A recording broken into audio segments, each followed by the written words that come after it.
Well, Stacy, it looks like it's streaming live and recording, so we're good to go at 7 o'clock. So I will call the October 12th, 2020 meeting to order. Would you please share the Pledge of Allegiance with me?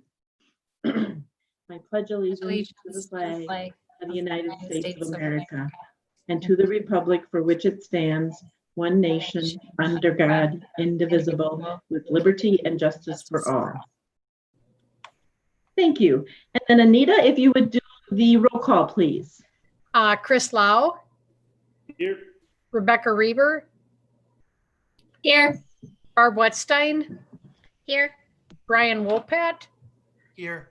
Trenton David Huseman. Here. Gary Dunlap. Here. Cheryl Hancock. Here. And I am here. Great. So with 7 of the 7 school board members present, I would declare a quorum. Approval of the agenda. I would note that the agenda has been posted and published and shared with the local media. Are there any changes to the agenda at this time? If not, then I would entertain a motion to approve the agenda as published. So moved. Anita, is there a second? I'll second. Is that Chris? Okay, Yep. Motion's been made and seconded to approve the agenda as published. All those in favor, please signify by saying aye, or you can raise your hand too. Aye. Aye. And opposed, nay. Motion passes. Public participation. So our first time on Zoom, we are going to have a couple folks speak to us via public participation. I would just remind them to introduce themselves at the beginning with their address so that it can be spoken into the record. You each would have 5 minutes. And just a reminder, we are not as a board able to statutorily respond to your comments or questions that arise as a result of public participation. Dr. Mueller will follow up if necessary, if you have specific questions afterhand.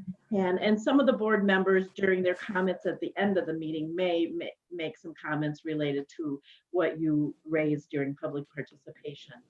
But let me just look here. The first person is Leslie, is it Reichelt? Is that close? Mute myself. You're on mute. Reichelt.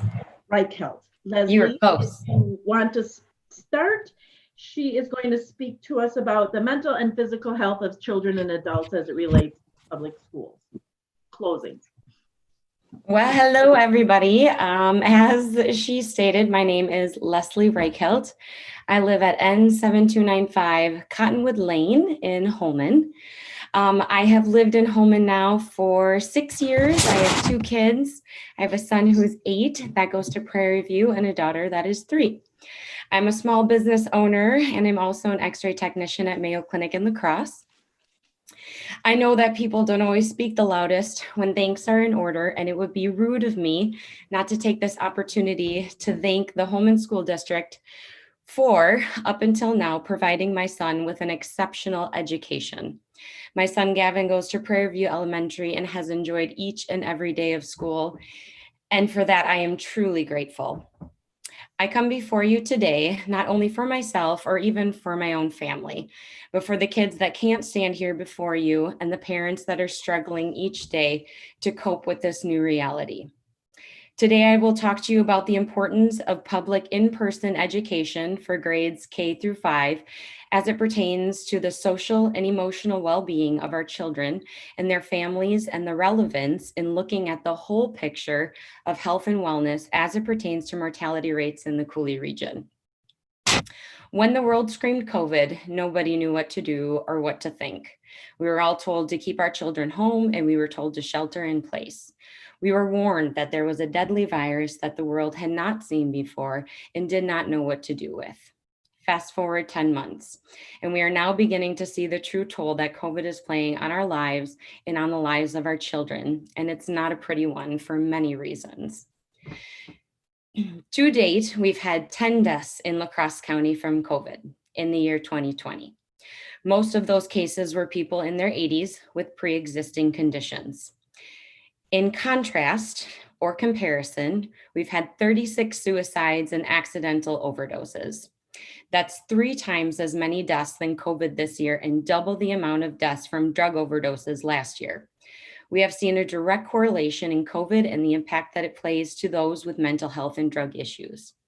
But for some reason, we've given precedent to one thing that has the capacity to kill over others that have proven to have a greater capacity to kill.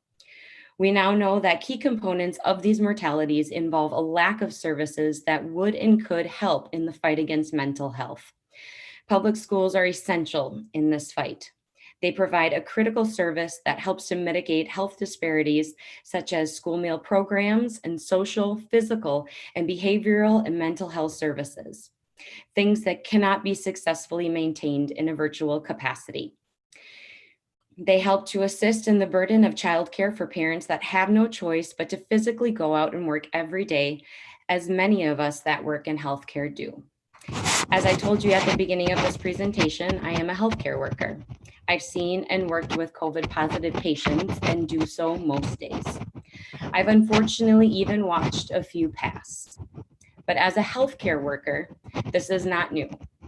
We see the full picture of health and wellness within our communities. We know that people die of all different things.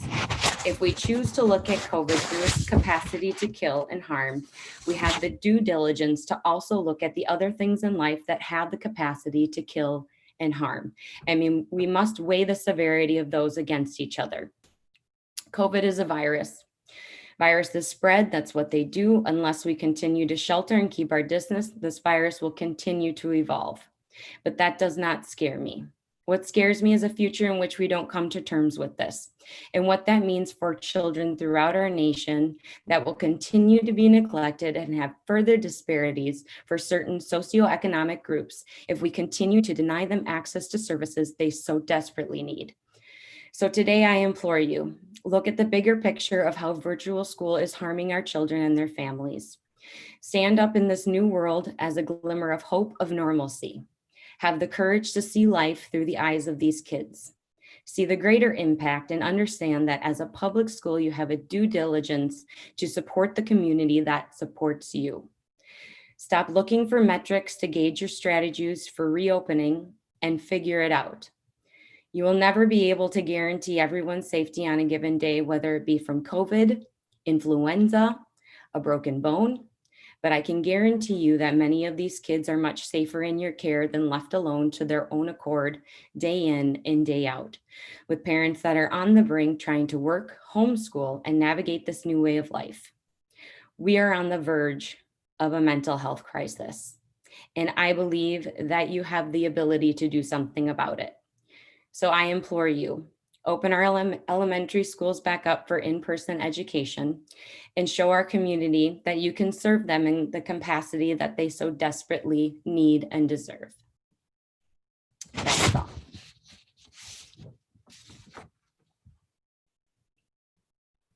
Thank you, Leslie, for your comments. Then the next person is Chad Updike, and he, let me find the form, would like to speak to us about students returning to school. And Chad, you are free to go. Got me? Okay. My name is Dr. Chad Updike. I live at W5531 Olson Road in Holmen. I'm a parent of 2 elementary school-age kids that go to Prairie View. I'm a Holmen resident and a Holmen business owner. I want to start out by thanking and acknowledging the school board as well as Dr. Mueller for the hard work that they've put in over the last 7 months. I'll venture to guess that there's nobody in the district that would like to be in your position or envies the position that you all are in. And I know there's a lot of difficult decisions you have to make. So, and as I said in the email that I sent to the board and Dr. Mueller last week, I know you're making every effort to do that. And I think you're trying to do what's best for the children and the faculty. So I wanted to start out with that. As a healthcare provider, one of the first oaths we take is a Hippocratic Oath.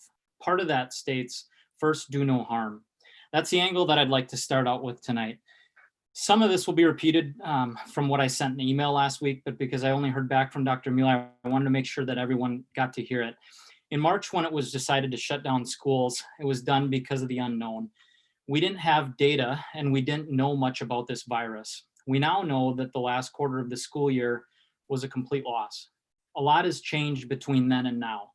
We now know that it's very unlikely that a child even contracts the virus. Anywhere between 1% and 8% of all COVID cases are children 19 and under.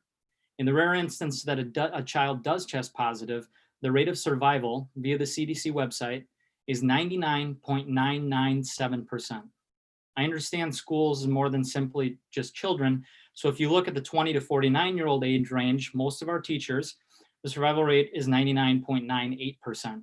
For the few teachers and staff that are in the 50 to 69-year-old age range, survival rate is still 99.5%. This is the data we did not have back in March when we decided to shut down our schools, and the data we have now and should be following to make these decisions.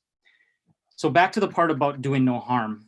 As all of you know, children today are on devices and in front of screens more than ever before. According to the CDC, the average child, age 5 to 8, is in front of a screen 2.5 hours per day. Ages 8 to 10, an average of 6 hours per day.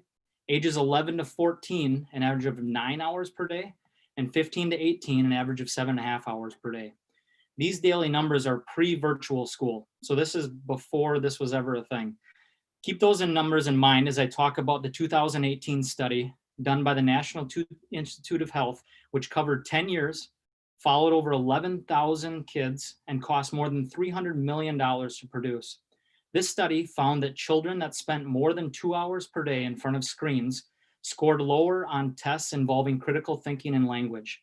It also found that children who were on a screen more than 7 hours per day showed premature thinning of the cerebral cortex, which is responsible for critical thinking and sensory processing. This is an effect that cannot be reversed. Add on to those daily screen time averages anywhere from 2 to an additional 6 hours of screen time per day based on the grade level because of virtual school, and we're doing irreparable harm to our children's developing brains. If we were in a healthcare setting, the decision that continues to be made to keep our kids out of school could be considered malpractice. With every decision in life comes risk. There's a risk when we get into our car and drive to work or school each day. There's a risk when we leave our children with a babysitter so that you and your spouse can have a night out. And there's risk in boarding a plane to go on a vacation to Jamaica. Just like all those risks, there's risk in sending kids to school, but those risks have always been present. Kids could end up with a cold, the flu, or any other number of conditions by attending school. But we know that those risks pale in comparison to the benefit of receiving an in-person education. A risk that, by the way, has already been being tested for the last 6 weeks in every school in the district by the emergency care situation. 80 kids in a building, 10 to 20 kids in a classroom, and most of the teachers and staff that I take care of anyway, in the building, being in the building teaching virtually itself since the beginning of school with next to no issues. I know this because my wife is one of the EAs overseeing this program at Prairie View. I understand this is not a decision that should be taken lightly and that we should definitely consider the risks, but I implore you to look at the actual data and numbers when assessing that risk and to look beyond a compass, a group of metrics, or the fear that continues to be spread to make that decision. Look at the negative impacts keeping our kids locked out of school is having on not only our kids, but on our community, like Leslie said. In many cases, an impact that cannot be reversed. Again, I know that everyone on this board and at the school district wants what's best for our children. Know that the overwhelming majority of parents in our district are in an agreement that the very small risk is worth being taken in order to give our kids the in-person education that they deserve. And we will be standing behind you and cheering you on when you make that decision. Thank you for having me do that. I appreciate the opportunity to speak. Thank you, Chad. And that does conclude our public participation. At this time, as I indicated, we aren't able to respond to comments made, although some board members may have some comments later in their comment section. So moving on then to recognition and thank you, introduction of new staff.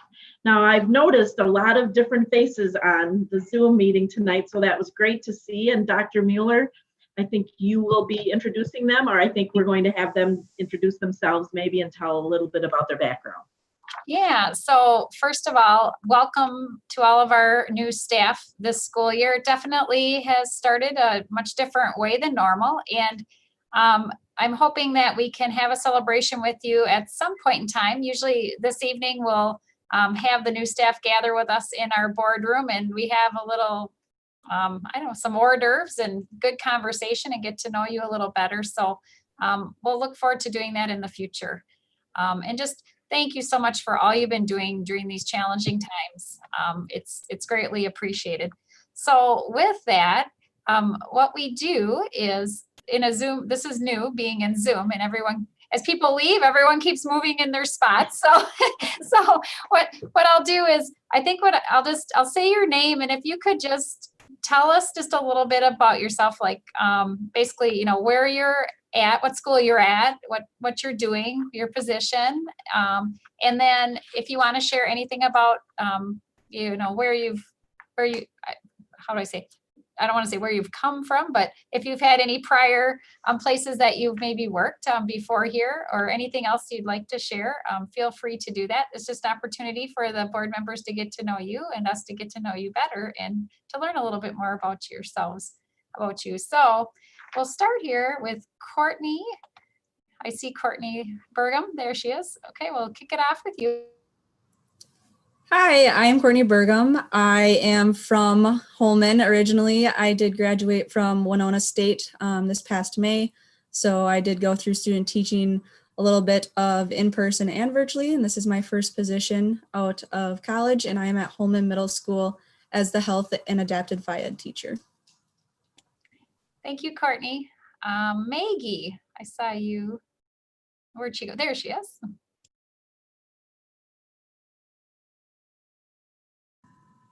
Hi, I'm Maggie Youngman. I grew up in La Crosse and have lived in Ellsworth, Wisconsin, which is across the river from Red Wing, if you're not sure, for the last 20 years, and worked at the elementary school here for the last 20 years. I still live in Ellsworth. I'm trying to move back to the area to spend time with my family. So I teach at CRVA. I teach kindergarten and first grade. Thank you, Maggie. And let's see here, Brittany.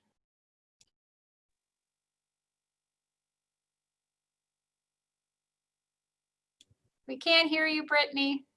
Oh, it's okay. We'll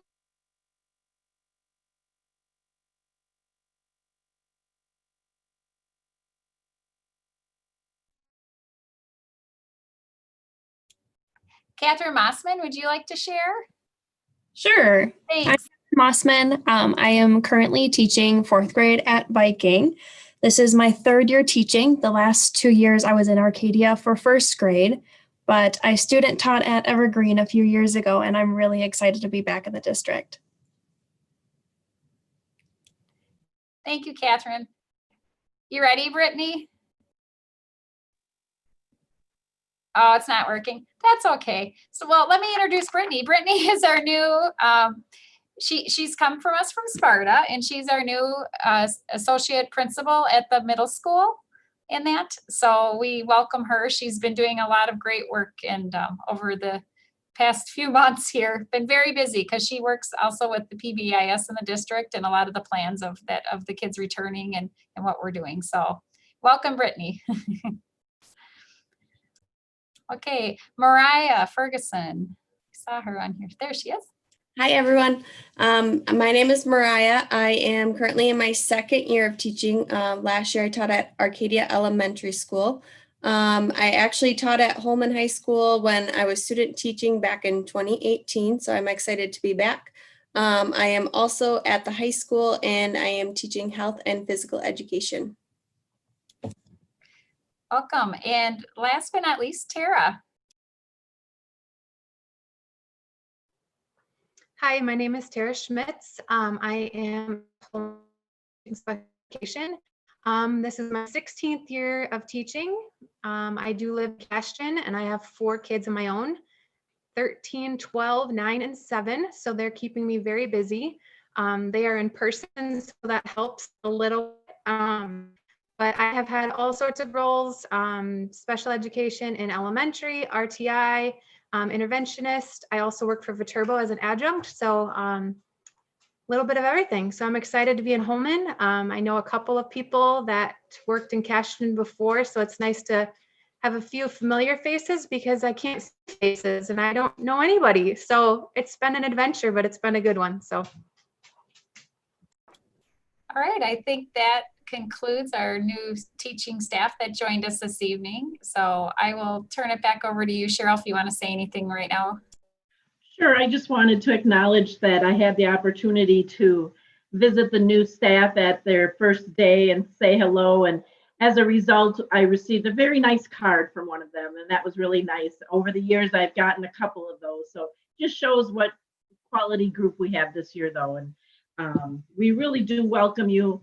We really believe that staff plays such a major role in the education, the major role in the education of our students. And so we value you and value your opinion and your credentials and where you come from. So thank you so very much. And if you want, you can certainly dismiss yourself from the meeting. We won't, you don't have to stay the whole evening, but if you want to listen in, that's okay too. So then I would just like to go on to the next item, which is National School Lunch Recognition Week, October 12th to the 16th. And I would note that Lucy got her lunch today at the door at 10:40, as she does almost every day. So great work that they're doing. And I'll turn that, Dr. Mueller, to you. Yeah, you pretty much said it there. So it's National School Lunch Week here this week, and they play such an important and vital role, especially now where we have children that aren't all in our schools. So for them to make sure that they're getting the nutrition they need to stay healthy and keep learning is so important. So we just are so grateful for our nutrition services team, and we'll include our transportation department in there with them this year because they're a vital part of their role in nutrition services right now and making sure that our families get the meals they need. So just thanks to them. And it is National School Lunch Week. A lot of times they do some fun activities, and I know I'm starting to see the different dress up days and activities starting to happen virtually. So some of that is happening too, just in celebrating this. And, oh, go ahead. I was just going to say, and their flexibility, again, as transportation people, you hear the bus pull on the street and you know that it's coming. And it just reminds me of how flexible all of our staff have been in delivering meals and serving meals and all of that. So it's just a quality team effort. And the last item I have under recognitions and thank you, just wanted to thank the Holmen Viking Wrestling Club. They made a donation of $10,000 for some equipment in the new wrestling room area that will be very useful for not only the wrestlers in there, but I'm sure it'll get used by, I would assume, others that are looking for a very good hard workout, we'll just say, with the equipment that was donated and purchased with those funds. So just thank you to that club.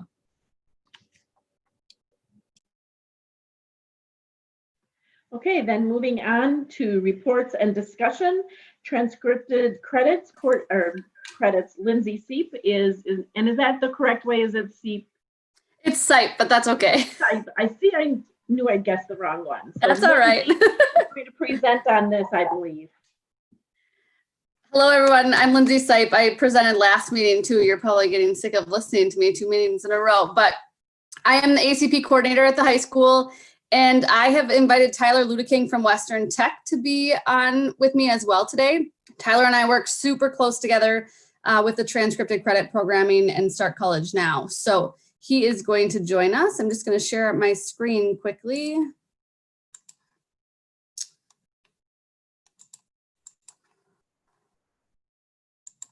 All right, can everyone see that? Okay, so I'm going to be talking about early college credit program, Start College Now, and transcripted credit tonight. A few different programs that we have at the high school. So the first thing is early college credit and Start College Now process. So Holmen High School offers students the opportunity to participate in college courses on the college campuses. And so we have students who are taking courses at UWL, Viterbo, and Western Technical College. Students who qualify for Start College Now at Western or Early College Credit at UWL and Viterbo can receive both high school and college credit by taking courses on the campus through these programs. We have an application at the high school, so that deadline is March 1st for fall semester, and then October 1st for spring semester. And each semester, students complete an application showing us that they wish to participate. And on that application, it states which courses they wish to take at the college level. So the process is students meet with their counselors to talk about kind of if they qualify for the program and what courses, what pathway they want to go. And so we want to make sure that it fits into the student's career plan, their goals for post-high school. And then it's also, we want to make sure that all students have extinguished all the high school courses within that specific course area. And then, of course, we need to make sure that the students meet the college and university requirements and then any prerequisites that they may have for the courses. Students fill out those applications, like I had said, they turn them into myself. And then Mr. Sackett and I go through all of the different applications to see that students have exhausted their opportunities within that course at the high school, and also that they meet the qualifications for the programming. And then after that, we forward those applications onto the post-secondary places, and the institutions then kind of continue that admissions process and approve students and get them registered for the courses that they wish. So here's some statistics for early college credit and Start College Now for the 2021 school year. Currently, we have students taking 24 credits at UWL. We do not have any students taking courses at Viterbo for the fall, and then 21 credits worth of courses at Western. Some of the courses that we're having them take right now is CNA. That's always a very highly interested course. We have a lot of students that are very interested in the CNA course. Race, class, gender, intro to sociology, social psychology, some statistical courses, and then world music. And then we just completed the application process with that October 1st deadline for the spring semester. So we have students, our anticipated credits is 26 for UWL and 33 for Western for the spring. And some of the courses that students hope to take in the spring, higher level of Spanish, CNA again, intro to diversity, creative writing, drawing course, some mental health courses. So it's always really interesting to see the courses that students are interested in and the courses that students wish to take at that college level. So here is a 5-year trend graph as to where we are in regards to college courses and Start College Now and early college credit. So as you can see, back in 15-16, we had 23 students at UW, or 23 credits at UWL, and now 72 last year. So definitely more students that are interested in this program and taking advantage of this program. And again, just the very diverse courses that students want to take at Western and at UWL. So some of the financial impact, the cost of UWL credits for the school district of Holmen is about 142, and then a 25% reimbursable. So about $105 per credit. And so 50 credits at the school district of Holmen, you can see is $5,266.50. And then jumping down to the cost of Western credit, and that 54 credits is $7,560. So the anticipated district cost, $12,767, but the cost savings to students is phenomenal, $28,900. So, and of course, these credits are transferable, and it really is a great program that really benefits a lot of our students. So now I want to talk about in-house college credit, and that's transcripted credit courses. So our transcripted credit courses, I feel, are constantly growing at the high school. I think it's an opportunity that's really exciting for students because really every student from Holmen High School leaves Holmen High School with a college transcript, which really is exceptional in my eyes. So transcripted credit courses are high school taught courses that offer students both high school and college credit. The high school teacher is the person that's delivering the instruction. So it's a high school teacher that's delivering Western's instruction, and the teacher is required to meet certain qualifications in order to offer their course as transcripted credit. Tyler can touch a little bit about that after I'm done speaking, but it depends on which courses and things like that. Once approved, the high school teacher works with the instructor at Western to ensure that their course aligns with Western's course. And then at the end of the course, the high school teacher submits grades to the college and the student has then started their college transcript. So here are the anticipated transcripted credits for 2021. So as you can see, we have a large amount of courses that are transcripted credits. The courses that have a little asterisk, computer apps and personal finance, are grad requirements. So every student has to take those courses and they are earning college credit. And so we have a large amount of students obviously taking that. We have over 855 credits that will be earned in computer applications and 257 credits earned in personal finance. Some of our other large courses are general psychology with 300 credits and advanced marketing 246. I think the really exciting thing for me is the diversity within the courses that students can take for transcripted courses. So we have a lot of students who are in auto service or Greenhouse One or metals that are earning those college courses, but then also those required courses or courses like accounting or marketing where students are earning credit. So the financial impact for transcripted credit is pretty remarkable. And so we have 643 students who earned transcripted credit in 2019-2020 school year. And so it was a total of 2,350 credits that were earned. The average cost per credit is about $138 to $186 per credit, depending on the course. And so our cost savings, the school district of Holmen, was $337,589. And that cost the district zero amount of money. So I think it's really a lot, and I think Tyler will touch on this as well, but a lot of people think, well, how much does that cost the district? And really it's our teachers who are delivering this curriculum and teaching these courses and collaborating with Western's instructors to make this happen. So of course, just like everything else, COVID impacted transcripted credit a little bit in the spring. And so our hot metals 2, our auto service 1 and our animal science course ended up not being transcripted in the spring, just given, you know, the complications of virtual learning with not being able to meet some of those competencies for transcripted credit. I'm going to have Tyler pop in here to add a few things. Yeah, thanks, Lindsay.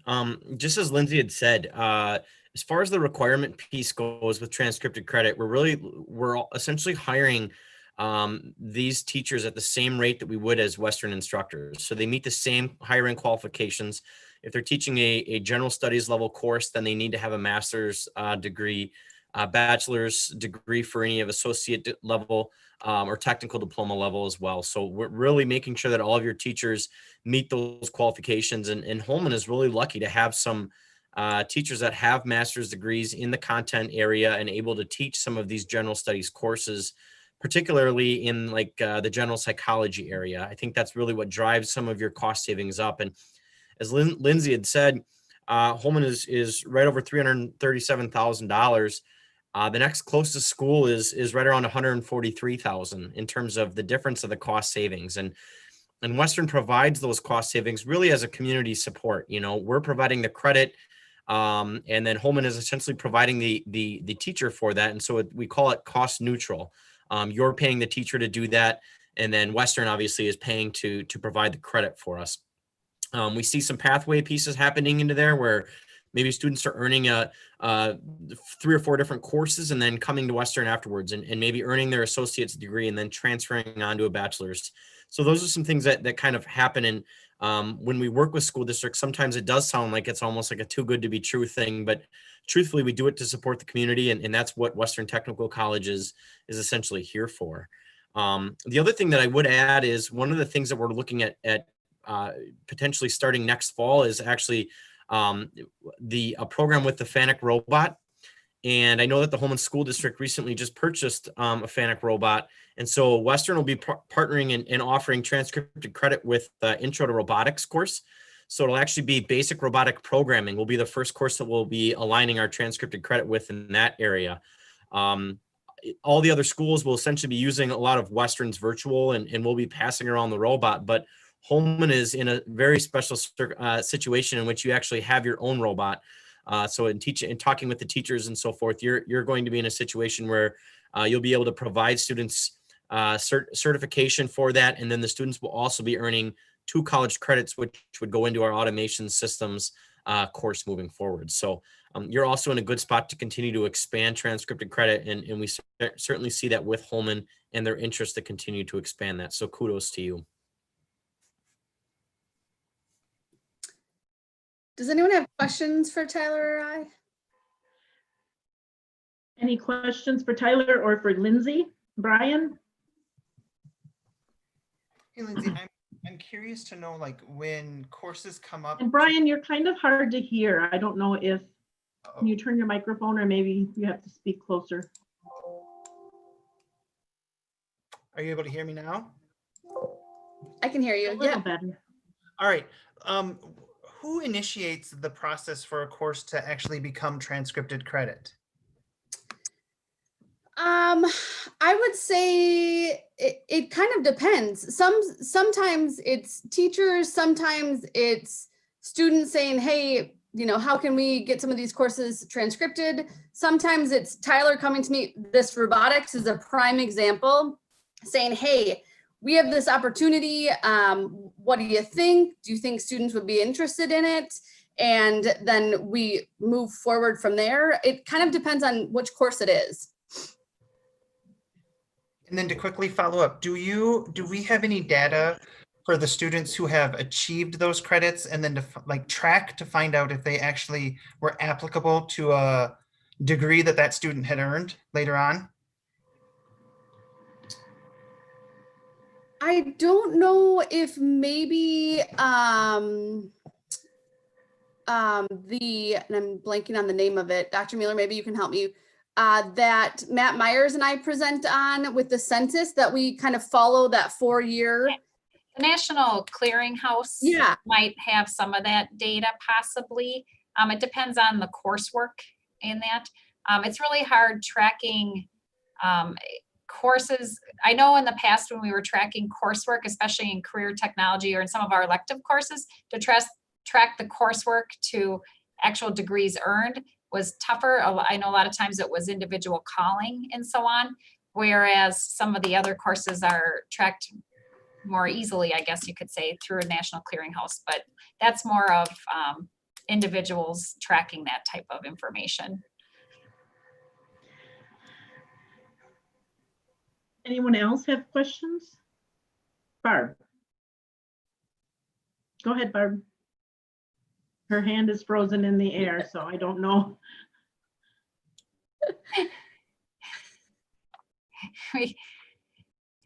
Well, while we're waiting to see if she unfreezes. Okay.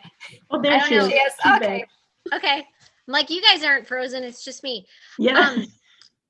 So anyway, just to follow up with Brian, I don't have data.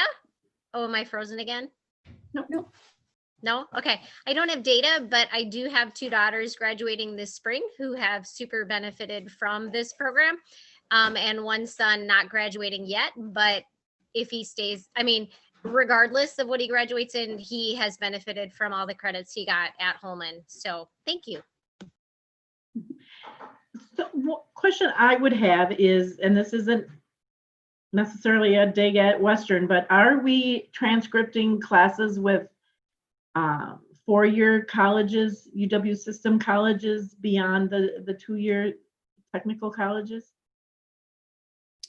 So we offer, like, our intro to education course can be offered dual credit. And so dual credit would be that with Viterbo, that students can pay a discounted price per credit for that intro to education course. And they call it dual credit. And so we offer that, but it's different than kind of these free college courses. So like UW La Crosse, we don't have any transcripted courses with them. No. The Wisconsin Technical College System is the only one that has that. The 4 years aren't able to provide, or they just choose not to provide the transcripted credit piece for that. That's a cost to the cost for their credits. Okay.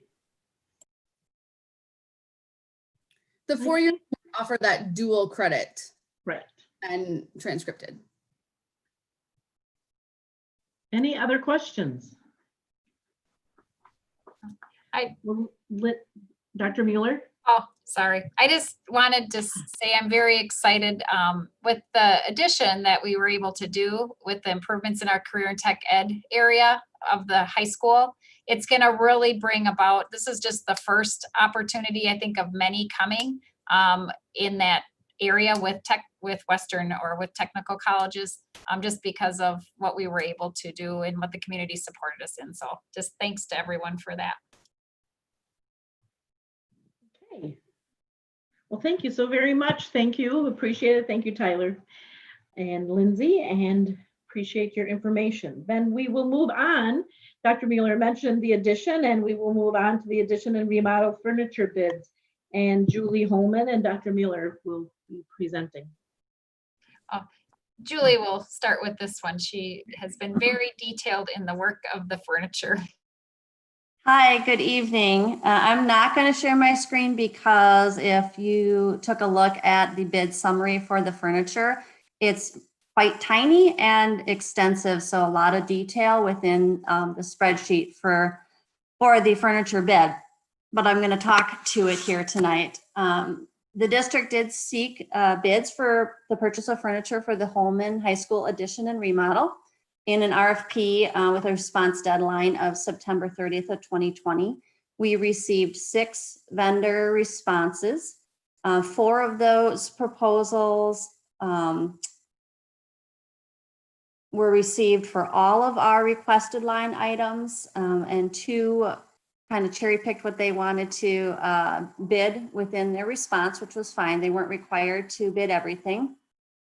And then the tabulation's been provided for your review. We also provided the tabulation or bid summary to the vendors and highlighting those that are being recommended this evening.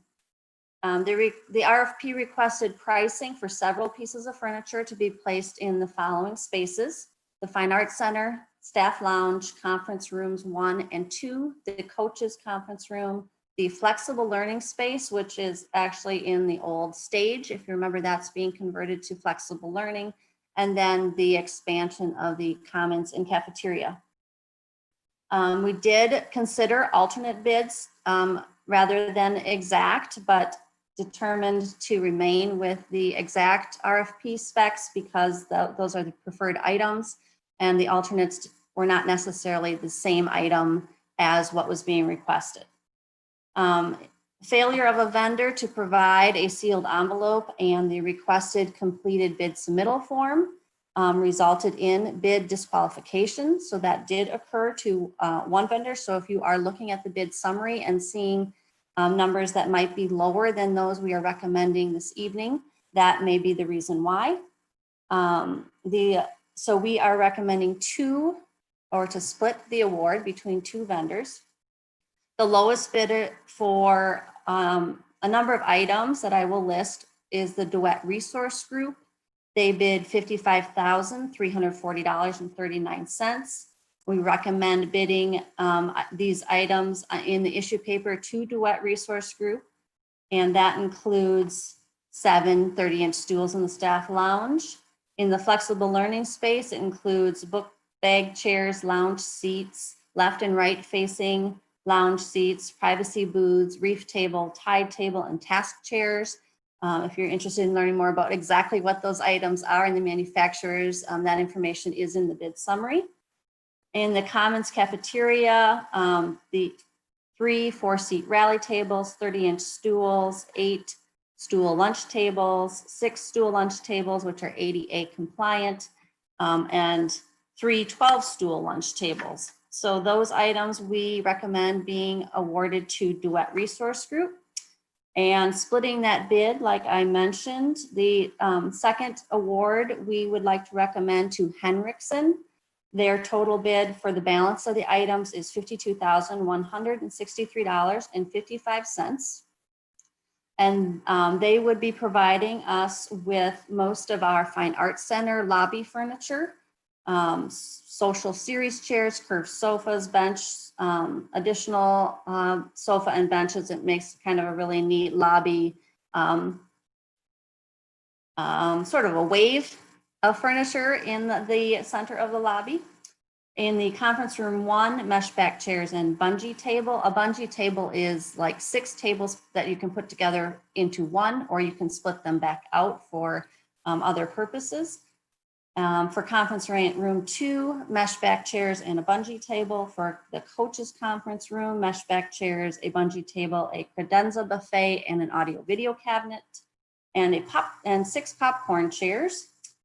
Those are like your flexible back plastic chairs. If you've ever been in the district office lounge, downstairs in the little kitchen, those popcorn chairs are in there. In the flexible learning space, a 30-inch ottoman, armless chairs, sofa, screen, whiteboard, and then in the Commons cafeteria, some booth seating. One exception to being the lowest, Hendriksen had the second lowest in the booth seating. But for the purposes of efficiency and final order, coordination with the contacts, delivery, installation teams, we recommend sticking with these 2 vendors for the bulk of the items rather than going with a yet third vendor for just one of the items that were in the total list. So that booth seating, Henriksen was actually a little bit higher than yet another vendor. We would like to, again, recommend just the 2 for the coordination and the orders and installation teams. The difference of that was $2,893, but Henriksen's installation came down over $4,000 with this award recommendation for the items that they have bid on. And so we think that's just the most efficient recommendation to go with Duet and Henriksen for all of these items. The furniture subtotal combined is $107,503.94 plus an additional combined delivery installation charges from both vendors of $7,309.85 for a total cost of almost $115,000, just under. The funding source for this furniture is the 2018 high school addition and remodel referendum. And so we recommend approval. This is on the consent agenda for this evening with the hopes that Wayne and Dr. Mueller can get together with the contacts from these 2 companies and get the orders placed from the manufacturers. Some of these items do have a 10 to 12 week lead time before we can get them on site and installed. Any questions? Are there any questions? Just to note again, as Julie said, they are on this evening's consent agenda. So having said that, I would move on to the consent agenda. We have 7 items this evening. Unless you would like to have any of those pulled out and considered separately, I would entertain a motion to approve the consent agenda as presented. So moved. So moved. Barb and Gary seconded. Any discussion? Seeing none, all those in favor, please signify by saying aye. Aye. Aye. Opposed, nay. Motion carries. We'll move on to board member reports and discussion, and I'll just call on board members in the order of the roll calls to see if you have any comments or discussion. Chris Lau. I just wanted to thank Leslie and Chad for coming out tonight. We do value as a board the input from the community. So thank you for coming out and sharing that information in your thoughts with us. Welcome to the new staff. Thank you for being educators. I appreciate it as a father of 2 young children, and welcome to the district. Nutrition services, Dr. Mueller mentioned it. My kids get really excited at 10:30 when the doorbell rings too, to race to the door and see who can get the first to get their school lunch and say hi to everybody. So that's a great thing that we really appreciate, and our family gets really excited about that. Thanks to the Holmen Viking Wrestling Club. That's a huge donation and a great gift to the district. That's amazing. Thank you for that. And then, yeah, that's about it. Thank you. Okay, thank you, Chris. The next is Rebecca Reber. Just an update that Building and Grounds met tonight virtually, of course, and we're just having some policies and things that we're going to review it come November. So we're going to continue with virtual meetings. And then welcome to all the new teachers and all the new staff. And that's all I really have. Thank you, whoever sent the shaker bottle and the face mask for school board recognition. So thank you. I think probably Stacy had something to do with that. Thank you. Barb Wettstein.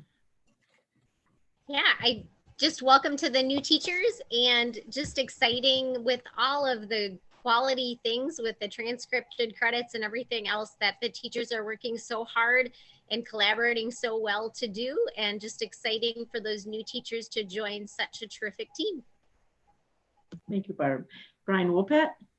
Yeah, I'd like to welcome our new staff members. What an exciting and adventuresome way to start their school year. I also want to touch base really quick about the transcripted credit. I did have some staff members and community members and even a few parents reach out to me specifically for the proposal of Spanish 2 transcripted credit. And I think they reached out to me just because, you know, world language is my world. That's what I do. And their concerns, I think it's important that the board knows it revolves around stakeholder involvement. When it comes to world language, you know, we're going to offer it at level 2. And so the question comes down like, why wouldn't you offer it at level 4 or 5? And then of course the parity and equality between French and Spanish, because we do offer both languages within the district. My hope would be then that in vetting the process to making sure that as we move forward with this, that the SELP committee could take a look at this and to make sure that we know all the components before it's finalized. Anything else, Brian?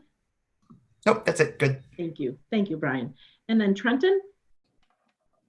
Yeah, I just have a few things to say. First, I just like to thank the people that came out today. The input is really appreciated. It's always, I always really like to see when we get other viewpoints outside of the board. I feel like it helps in decision making. And then second, I would like to welcome all the new teachers, like everyone else was saying. Definitely a weird time to start, but and then lastly, I do really appreciate the recognition. I've been using the shaker a lot, putting it to good use. So thank you for that. Great, thank you, Trenton. Gary Dunlap? I'd just like to welcome all the new teachers as well. And then I thought it was pretty amazing, all the classes that we transcripted. That says something about the quality and the level of our teachers. If they can just get them all transcripted without too much issue, that must be a pretty good crew. And thank everybody for all the hard work they've been doing. Hopefully get back to classes pretty darn soon. Yeah. Okay, Anita Jagosinski? I would just like to thank all the new staff that we have for choosing Holmen. And thank you to Chris, Stacy, whoever else had a hand in sending us our shaker bottle and our mask, because I have had a couple compliments on it already. Thank you. And yes, I want to say thank you. Lucy loves her new mask because she saw it, and I, of course, you know, had it hijacked right away. But the shaker bottle, she tried to take too, and I'm like, oh no, I'm keeping this. So I do appreciate that being recognized. That was very nice. was a nice surprise. It's like, what is this? And then to open it, it was just a nice thing to have. I would also note that the committees, I think, have been formed for the most part. You should have, Stacy, did you share that with the board? I think you did, so that they're aware of their committee assignments and. Yes. Yes, Yep. thank you. And so committees are starting to meet this month. I was going to mention to Brian, I think you are on the SALT committee now this year. That's changed because you were on a different one last year. So that might be the transcripted credit might be something for us to bring to that committee to have some discussion, since it's curricular, related, that sort of thing. I also want to thank the folks who came out and spoke today and this evening and shared their comments with us, and to just assure them that we want our students to be back in the buildings as much, if not more, than what they presented. And so we are doing everything we feel we can within the safety models that are established by Harvard, the Harvard model that we are following. And we recognize that we're having some flexibility in that, and we will look at that in the future as we make decisions. But the students, I think sometimes people feel the decision to go back is only based on students and their catching the virus. And part of it, and I saw a statistic, I was reading today or yesterday, a statistic about the ages of our staff. And in fact, staff, I don't know if Holmen is the same, but a good chunk of teachers, educators in public schools is in fact in that 45 to 60 age range, that higher age range. And so we are cognizant of that. I know we have a lot of difficulty with getting subs. And so we have to make sure when we go back, if a staff member or two are having to be quarantined, or if they, do get the COVID-19, that we have to be able to staff those buildings. And that's a big thing that we're looking at. And right now, there's a great deal of difficulty in being assured that that would happen. But I know Dr. Mueller is working with the other district administrators, and they're studying that and working on ways to make sure that we are in a good position when we do bring kids back, because that is a priority. We recognize that. I would also say it was nice to have a teacher from CRVA on tonight. That was kind of fun too, because they seem to be, they're like those people out in the land out there. So it was kind of nice to see that as one of the new staff members. So I would note that our big marathon meeting is coming up on the 26th. We begin at 6 o'clock with the budget hearing. And then following that, we will have our annual meeting, and then the board meeting will follow that. And then November 9th is our first regular meeting in November. So if there isn't anything else to come before the board, I would entertain a motion to adjourn. Anita, is there a second? Chris? Okay, a motion's been made and seconded to adjourn. All those in favor, please signify by saying aye or wave or do the thumbs. Aye. Opposed, nay. Motion carries. We are adjourned.